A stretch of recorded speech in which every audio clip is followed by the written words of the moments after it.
Welcome to the Econo-Pak Contract Food Packaging Podcast. Today we're here with Johnny Montana, our project manager, and we're going to be talking about our SOP3 today. How are you? All right, thank you for having me. Happy to go over some of these details with you. Yeah, so maybe you could explain what the SOP3 is, what it stands for, and yeah. Absolutely. So our SOP3 form is Standard Operating Procedure Form 3. It's a form that we use with our new customers and existing customers that have new projects. It captures all these details for a project that we're about to produce for a new customer.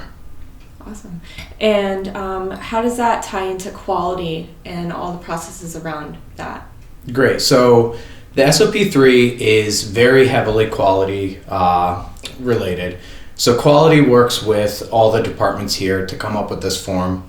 It captures obviously quality data and then customer service data along with some of the production data. Mm-hmm. They use this form to pull in all the necessary information in order to produce something for our customer and not miss any details. Mm-hmm. And being that it's an official form, it captures a lot of food safety information and a lot of things related to quality that they need in order to process it correctly. Mm-hmm. Great. And that also goes into other departments as well, obviously quality being the key factor, as Sarah mentioned, but it's also used by other departments. Correct. Customer service uses it. So when setting up a new customer or a new project in the system, in the SOP3, you'll have information like SKU numbers for finished goods. You'll have the inbound information so that we can receive in components, product into our system. So that's a place that you'll have all that information documented. Great. Yeah. So does quality help craft the SOP3? Yeah. So once we receive in a completed SOP3, we'll sit down as a team. Myself, quality, customer service for that specific customer.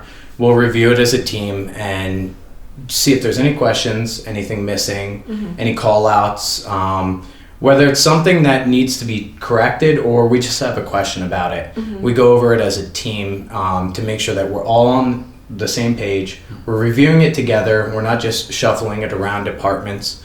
We make sure that we go over it collectively and we have all that information.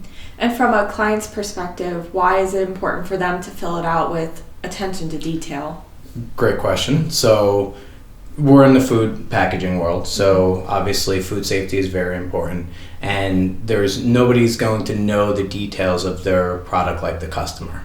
So when they look at this form, they know all of the critical information for their product. So when they're reviewing it, they're going to have those answers readily available or be able to provide that. But we don't always just say, here, fill out this form. We're a partner with our customers. So we're always open to sit down, go over the form together as a team and say, if you have a question on what we're asking for in this specific section, we'll review it together because it's a form that we've created. So not everyone might look at it and say, yes, I know exactly what they're asking for here. So we're always willing to sit down and go over it with them. Yeah, I was going to say, what are some of the most important questions on there? But honestly, it's pretty much all of the questions because you guys have crafted it that way. Correct. Now, some things might not apply to a specific customer, and that's why us sitting down with them sometimes is necessary or helpful. It's an all-encompassing form for multiple different types of food packaging. So there are, a various amount of questions on there, not all applicable to every single job, but everyone that is applicable is super important. That's a great point because I was going to ask about all the unique needs of all of our different clients, from all the packaging configurations we offer to all the different dry food products, whether they have a new product on the market or something. Definitely important for us to be able to address all those differences. Absolutely. Any of the various different packaging styles that we do, horizontal, vertical, bagging, blending, mixing, seasoning. Obviously, there's a lot of information that can be drawn from those specific projects. So during the project process, when do we do the SOP3? All right, so there's multiple different stages within starting a new project. Obviously, a customer will reach out with a new project. We'll go through more of a pricing phase or feasibility phase if it works for us, if it's a fit for us, if it's financially viable for both parties.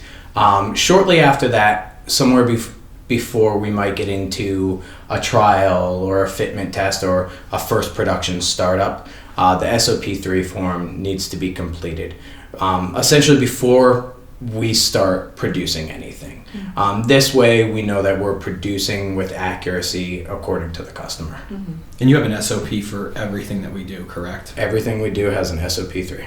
Yeah, that's awesome. So the smallest projects to the largest projects, we want to make sure that we have that documentation for everybody, readily available, digitized. Yeah, especially as an SQF Level 3 co-packer. Absolutely. Yeah, vital. Yeah, it's a critical piece. Yeah. Awesome. Well, thank you so much for joining us today, Johnny. We really appreciate it. No problem. Happy to be here. Thank you. Thanks.